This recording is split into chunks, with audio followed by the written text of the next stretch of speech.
Welcome to Media Makers Spotlight from Women in Film and Video in Washington, D.C. We bring you conversations with industry professionals for behind the screens, insight and inspiration. Thanks for joining us. Welcome to another of our host specials where all three of us hosts get together and talk about a particular topic. I'm Candice Block, and I'm joined by Sandra Abrams and Tara Jabari. Yay! So we're all here, and today, this particular episode is going to be about film scores and soundtracks. Now, Some of you might think that's the same thing, but they're technically not I do. Same. Tell me, Candice. Right. Tell me, Candice. So, yeah, I like to think it's kind of like the square rectangle situation where the soundtrack includes the score, but a score is typically instrumental and composed music that's made specifically for the film to like heighten the emotions, and it goes with the plot of the film. A soundtrack is like a curated collection of pre-existing songs or songs made for that. It's can have vocals and sometimes dialogue and or all these different things that come together to make that.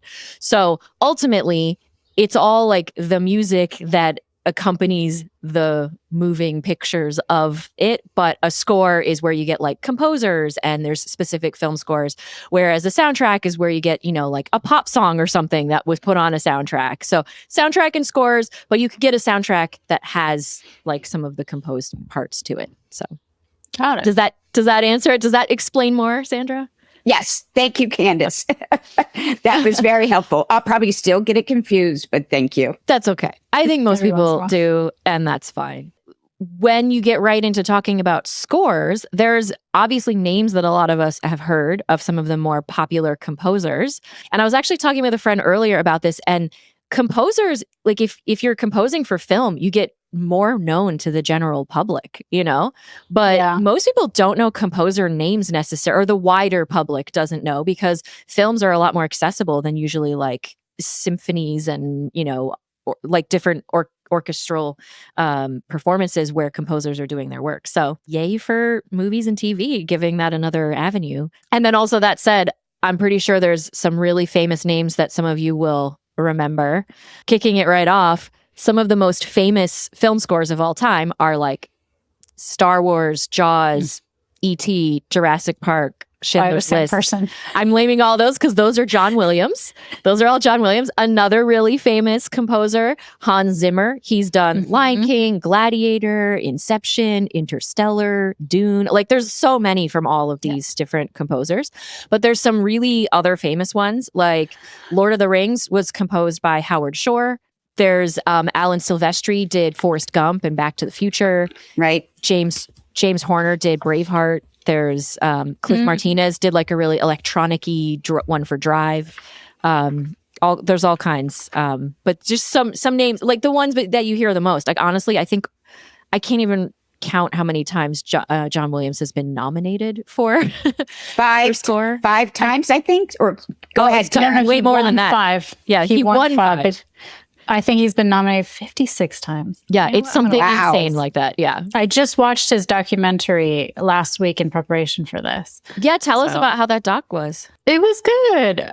And, my family being very musical, my mother, my aunt, they're all classical pianists. And then my cousin, who we interviewed, and he's a music composer. But one of the things was, it was nice to hear George Lucas, who is quite famously not easy to work with, mostly because he's not very communicative. It's not that he's crabby or anything like that, or a diva or harassing anyone. He just doesn't like to work with other people. Talking about working with John Williams was nice because he'd say John Williams doesn't get too invested in his composing, where, for instance, he's like, he gave me a music piece for a scene, and I was like, it's not what I was envisioning. And John Williams was like, okay, well, can you tell me a little bit more? And we were talking about it, and he's like, okay, let's meet tomorrow. And then that would be the piece that becomes whatever we are associating it with. And he's like, and that is what was really lovely. He is very collaborative, and he will listen to the director, who is who you're supposed to listen to, but he also will listen to the musicians, the different instrumental musicians that he wants to collaborate with, and all sorts of stuff. So that was really nice to hear. And a big point, Steven Spielberg says pretty early on in the documentary that if you want to know how important a film score is, I know probably a soundtrack, but a film score is, watch a film muted. Yeah. And then you'll realize it. And it's a good point, because if you watch Jaws, you know, the famous scene with her just swimming and you mute it, you're like, okay. Well, that's actually, I think I brought that up in another episode when we were talking about horror films. Like it's really true. Like if you are too scared in a movie, just mute it. And like that's true. 90% of the emotion goes away. Like the music heightens and enhances the feelings that you're supposed to be feeling, and it kind of guides that. I actually have 2 fun facts about that like concept. The first of which is that, and I found this out by a really cool post from Movies Are Therapy on Instagram. I love his account. But basically, there's a song that gets used a lot to heighten sadness in films, and it's Max Richter's "On the Nature of Daylight." And it was released in 2004 on his Blue Notebooks album. And it was first used in Stranger Than Fiction, but then it was used in Shutter Island and Hero Dreams of Sushi and Arrival. And Arrival even made itself ineligible for Best Original Score because they refused to not use that. They wanted that song. It was so integral to it. I mean, it's been used in all sorts of things like EastEnders, Handmaid's Tale, probably one of the best episodes from The Last of Us, the long, long time episode. It's used in that as well. And it's also used in Hamnet in that sort of that kind of climactic emotional scene. And so it's this one particular song, and it's gotten used over and over. And I just think it's amazing. They're like, it evokes so much that it's so perfect for certain people that they refuse, like they sacrificed having a Best Original Score nomination, for example. So that's really cool. So yeah, look up you've heard that song, and if you hear it again, you're like, oh, it really does. It pulls at the heartstrings. And that was one of my questions I was going to ask you is, does a score have to be original? Because the soundtrack obviously is not. Usually it's like, oh, we got the rights to this song from the Rolling Stones, or and then this and this. Yeah, well, that's why there's no like category for best soundtrack. You know, there's for best score and original score. I don't really know too much of the particulars of that. I just know that generally speaking, I'm not an expert on this. I am not like a music expert, so do not take my word for it. Our host specials are primarily opinions with some facts strewn about that we Googled, you know? So it's like, we're like blame Wikipedia or something, not us. That made me think of, when you mentioned that though, the film Ghost. It would not be the film Ghost without that song, you know, from the Righteous Brothers. You know, I had the time of my life, you know, so you think about that song, and then it's immediately you think of that film, but it's not necessarily the entire music score. Right. It's just that That's one a good piece. point. It's like a song that associates now with the film. Well, I was going to say, there's a lot of films, I could even rattle some off because I was starting to make a list of ones where it's like, I'll name the movie and you tell me like one of the songs or hum one of the songs from it that it becomes associated with. Do you know what I mean? So it's like, makes them a famous soundtrack. So there's literally like Top Gun has, you know, a couple of songs from that.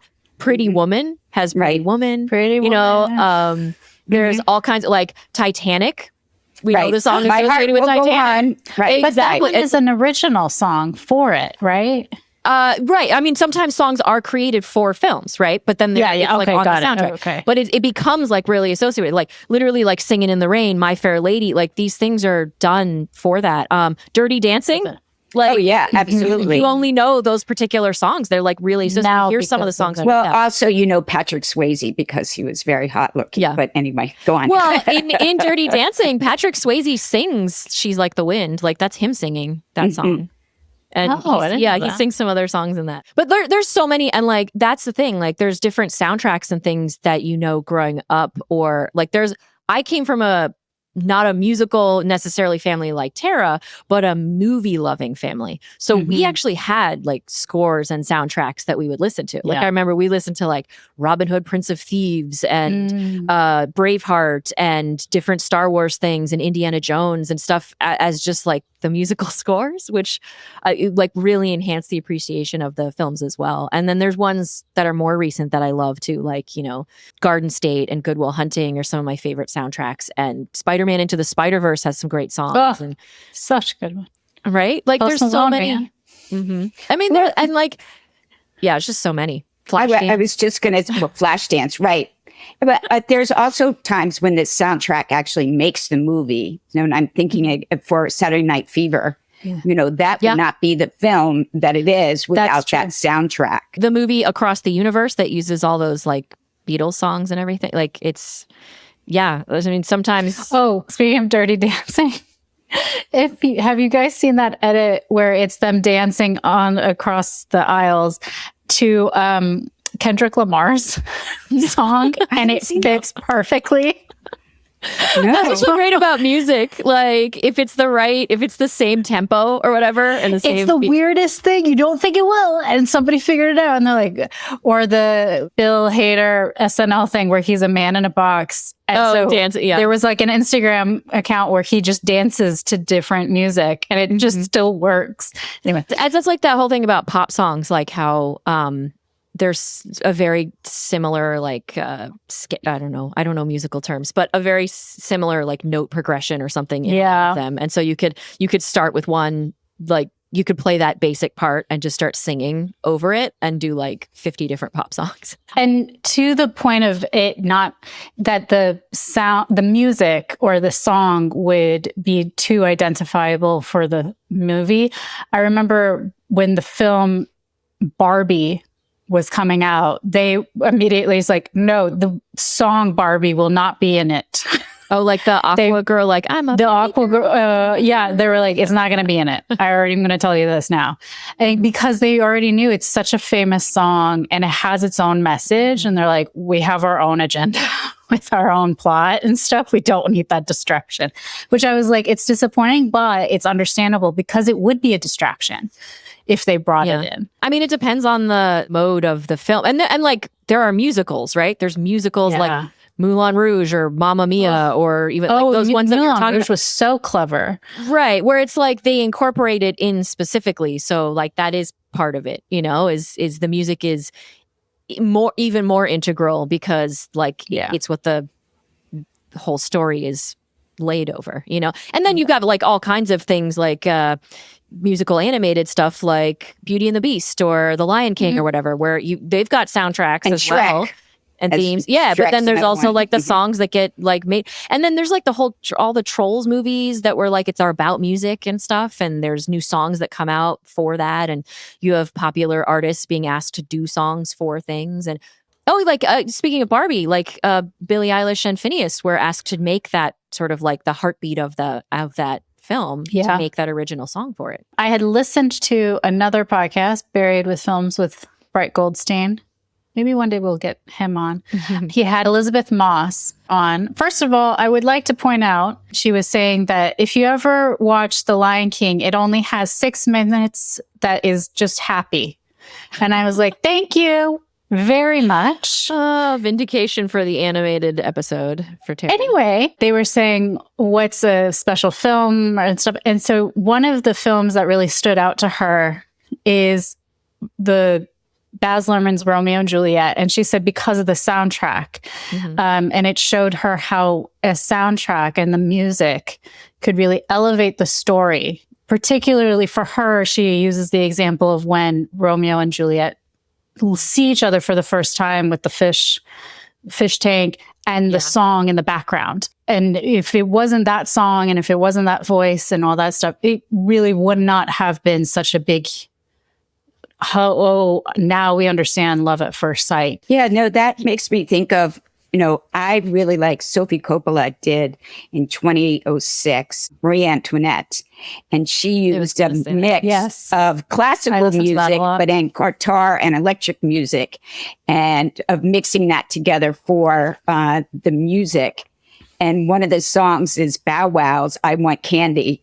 And there's a scene where she's trying on all the clothes and the jewelry and the shoes, and that's playing. And it just made me go, I just love this, and it had to do mostly with the music, because the music really set the tone within that. But there was other artists within that film, but it just really helped elevate, certain scenes. Whereas it could have been like, oh yeah, Marie Antoinette, the Queen, trying on jewelry or whatever. But having that song. That was, I remember when that came out, and it was like, they talked about that the sort of deliberately anachronistic like vibe like that they created. And you hear that a lot in other things now, and it seems almost like less of a big deal now, but that one almost like set the style. It was or whatever. the first to really do that. To really lean into like popular songs for a period piece. But now you have like Bridgerton and stuff where they do their versions of popular songs in that style. Right. That's Chris Bowers, who is the composer for the Bridgerton. He's the one that also won the Oscar, I think it was about 2 years ago, for that documentary for the musical instrument, the short feature that he won. But I predict he's probably got an Oscar in his future. So 2 things. One about, speaking of Oscars, just so we mention it, some of like this most recent Oscar was Ludwig Göransson for Sinners. You pronounced his name. Oscar. I could not pronounce his name. I looked at it and I said, oh my gosh. And because he won the Oscar for Oppenheimer as well. And then I thought, he won for Oppenheimer and for Black Panther. Yeah, he has 3. Yeah, that's why I said, I can't talk about him because I couldn't pronounce his name. Yeah, I mean, it's one of those, you could do like the Americanized version of like Ludwig Göransson or something, but I think it's more technically like Ludwig Göransson or whatever. I might not be saying it right, but I tried. But yeah, and he does the Mandalorian as well, which was cool. So I mean, there's with how much more cinematic like TV is getting now, you get a lot of that, like I guess more crossover than you might have in the past. But one thing that I wanted to say is really cool. A fun thing that I remember watching like a little Vox report about the enhancing of the emotion and that stuff is Christopher Nolan is really known for having like a very specific vision and what he wants to do in his films, right? So he's used this a few times, but in Dunkirk, especially in the Dunkirk score, he really wanted to use this auditory illusion with shepherd tones to like maintain this heightened sense of tension. It's this thing called the shepherd reset glissando. And what it does is it stacks different tones. So you're hearing like constant ascending pitch, and it like freaks your brain out. And you basically never get that release. So it's basically like a tone separated by an octave are layered on top of each other. And as the tones move up the scale, the highest tone gets quieter, the middle one stays loud the whole time, and the lowest one gets louder. And then it like repeats. But as it's doing that, you're always hearing 2 tones rising in pitch at the same time. So it tricks your brain. So it's like this never-ending loop. And in that little doc, it kind of equates it to like a barber shop pole, where it's like not really going anywhere, but it has this illusion of like infinite motion. So yeah, and I just thought that was really cool that there's like to lean into like the science and like trick our brains. So it's like building tension. And like, so not only are there like ticking clocks and all kinds of things that get us to feel more tense when we're watching stuff, but to like dive into that, I thought was really, really cool to learn about these shepherd tones and this trick has been used in different things. It's even used in like Mario and things like the video game and stuff like that sometimes. So yeah, really awesome. The stuff that like, and all the thought process that goes into bringing us that extra intense emotional layer to what we're watching. Yeah. I like that. I was thinking that there's certain things that you remember from the older films, and what you were talking about made me think of Psycho. And there's that scene, the shower scene, where you hear that music and that tension. That's what, as soon as you said that shower scene with Psycho popped into my brain because of that heightened sensibility. But, that wasn't something that I think they thought about. What you brought about now seems a new twist on what they're doing. Yeah, and even like what Tara was saying before with Jaws, like there's very specific things that are designed. I mean, and like action and horror and suspense, like they're really good at that. Like that's one of the main tools that they use for increasing that like tension, for things. Yeah. Because it's also like with respect to like Jaws, again, that's kind of like how what happens in your head is scarier than if you were to see it. Definitely. So the soundtrack is almost saying, but think of something tense or think of something sad. Like it's like tweaking the emotion, and then you can still think of other things. It just, to me, feels like it's not manipulating you, but it kind of is. It's like guiding it's like, we're going to make this really sad. So we're going to play something that's going to trigger sad stuff, or we're going to make this really hopeful.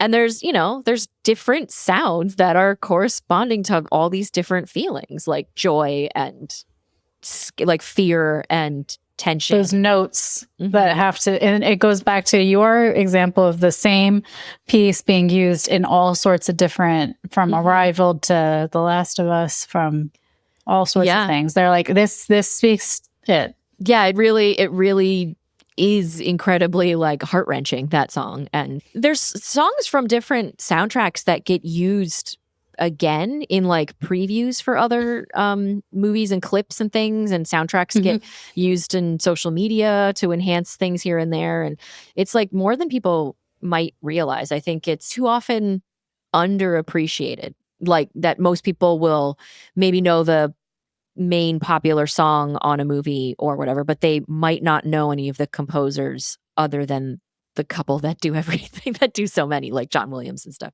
And we're pointing out how crucial it is to the experience. I listen to a lot of soundtracks, original scores of some television shows, but some films too.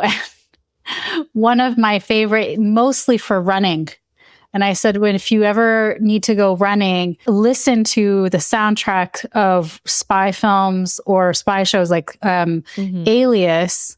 I used to use the Run Lola Run soundtrack is actually really good. Oh, that's a good one. Yeah. Because it's all music. Yeah. I've heard that from other people, that particular one. Yes. Yeah, because it gets you like, you can keep a good pace. Like it's very like... Well, yeah, and in these spy ones particularly, one of my favorites is John Powell's For the Bourne Ultimatum, called Tangiers, which I still have not been. So my goal is to go to Tangiers and actually listen to it, and go running. But it goes like, they're like, okay, you're on a steady pace. Oh no, they're catching up. They found me. And then you got to really run. And then you're like, okay, they haven't found me. And then they got to run.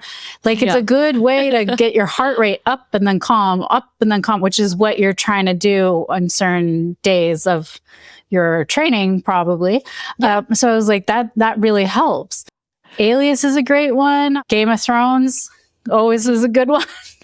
Yeah, like adventures and action. Pirates of the Caribbean was always a fun one to learn. You're like running and then you're like hopping off a curb, but you're like, but I hopped to a different boat.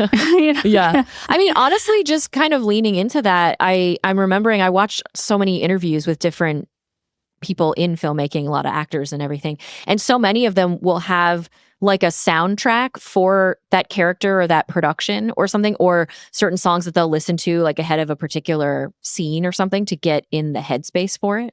And so that's kind of another pointing out the power of music tied to emotion and all of that. And then films started with just music and pictures. Like talkies, like it's like came in later. Like it's always had music, but talking is the extra, So I mean, it truly is like you just do some pictures and you put some sound and you're already like telling a whole story and making people cry or laugh or whatever. I wanted to go back and just talk about a few oldies but goodies. And the first was Breakfast at Tiffany's, which was Henry Mancini. And there is the famous song Moon River in there. And I read that, apparently some studio execs said, let's cut this particular song.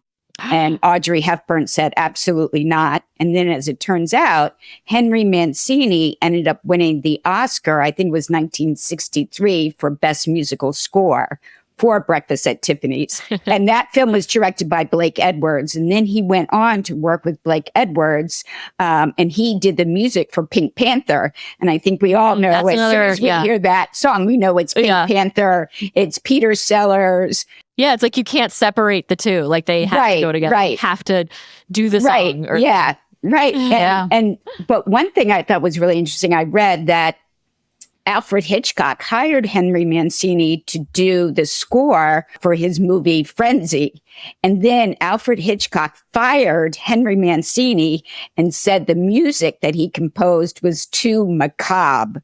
And I thought, for anything to be too macabre for Alfred Hitchcock, when here's, this man is known for the music from Psycho, I thought like, that can't possibly be true. But I just thought, there's,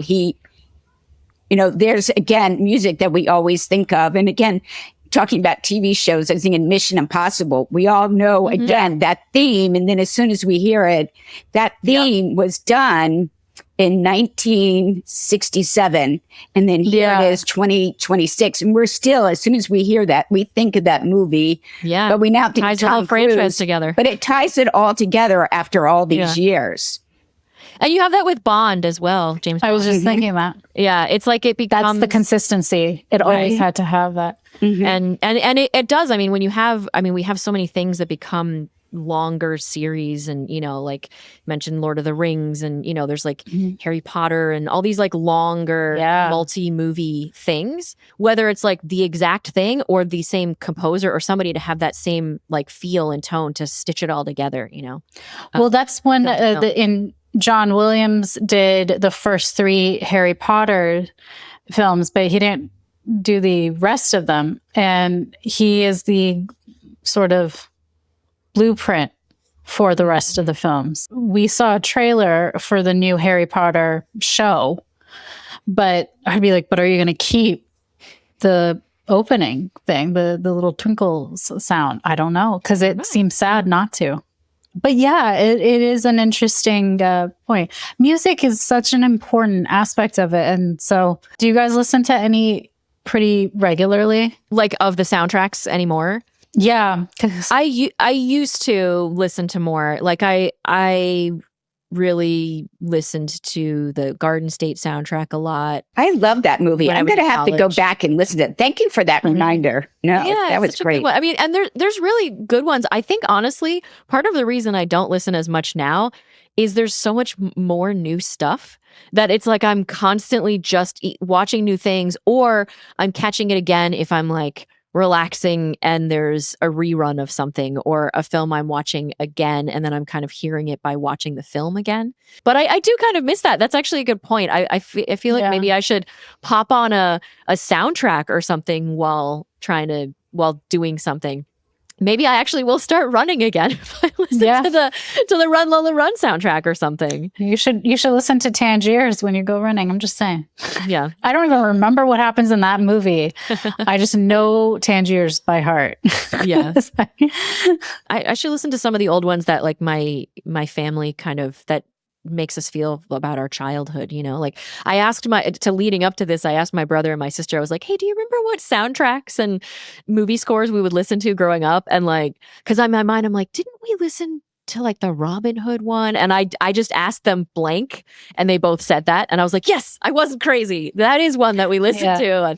And like Braveheart and Working Girl and all these different great films. So, we listened to a lot of Broadway show tunes because my parents would go from D.C. up to New York once in a while with another couple, and they would go and see Broadway shows. That's what I remember is all the Broadway shows, which in some cases obviously become films. And I'm thinking of Funny Girl and Well, I went to the New York Comic Con, and it was the Little Shop of Horrors. It was the cast and some old man there.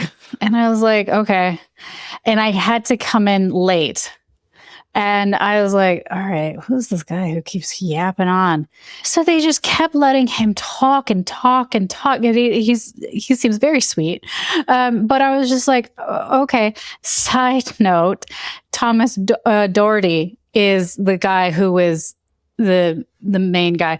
And I swear to God, I think he and I made eye contact, and I'm like, sweet baby Lord, he is very handsome. And so I was like, hi, and all sorts of stuff. But this Alan guy keeps talking, and then they're like, and we're so, remember Howard. And I'm like, I know that name, and all sorts of stuff.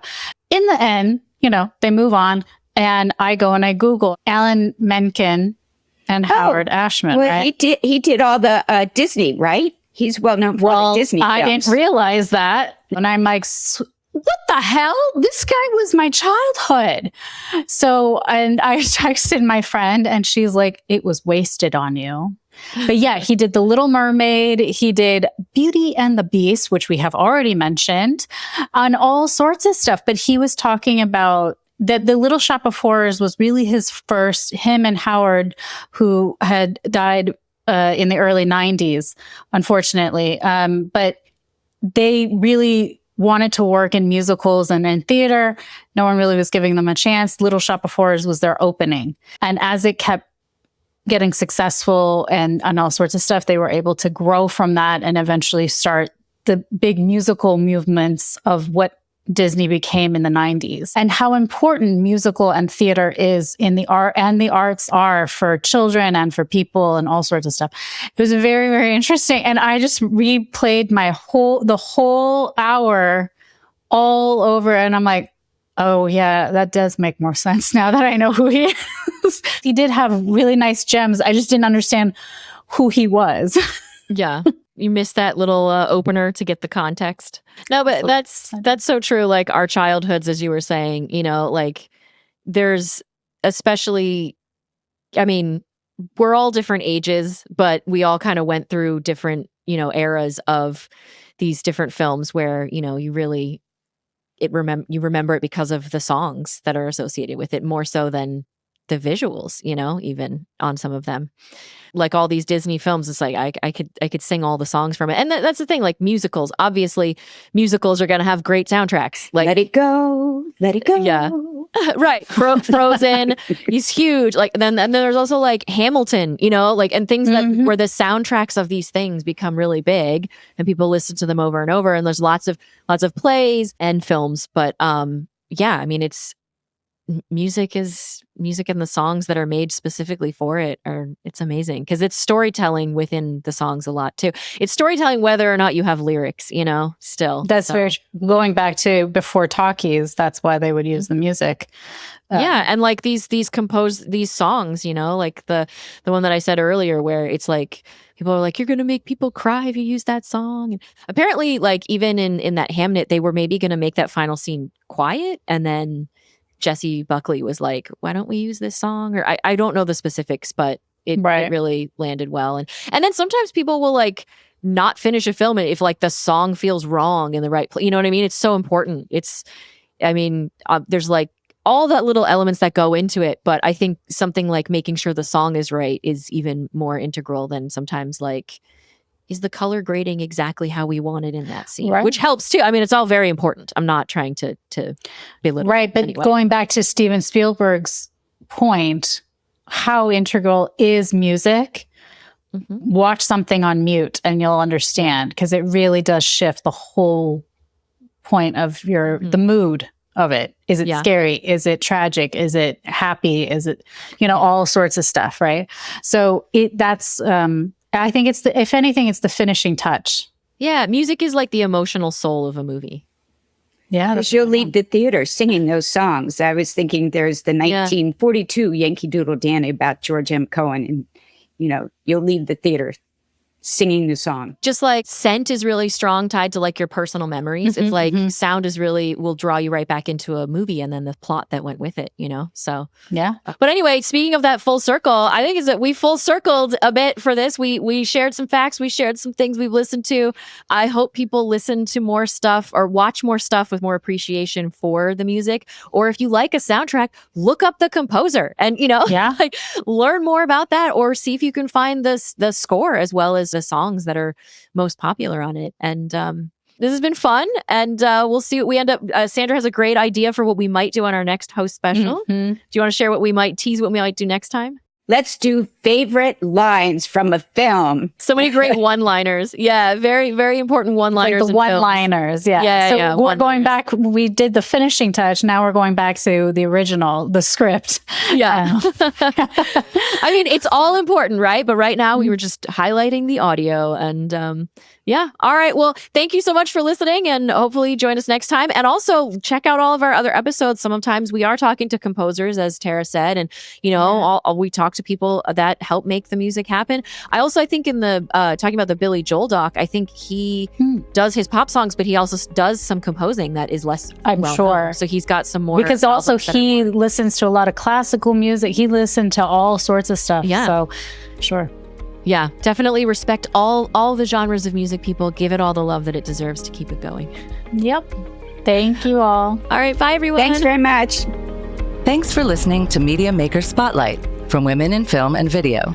To learn more about WIF, visit F as in Frank, V as in Victor.org. This podcast is created by Sandra Abrams, Candice Block, Brandon Ferry, Tara Jabari, and Jerry Reinhardt, and edited by Michelle Kim, with audio production and mix by Steve Lack Audio and Ed Saltzman. Subscribe to continue learning from more amazing media makers. Please visit MediaMakersSpotlight.com for more information.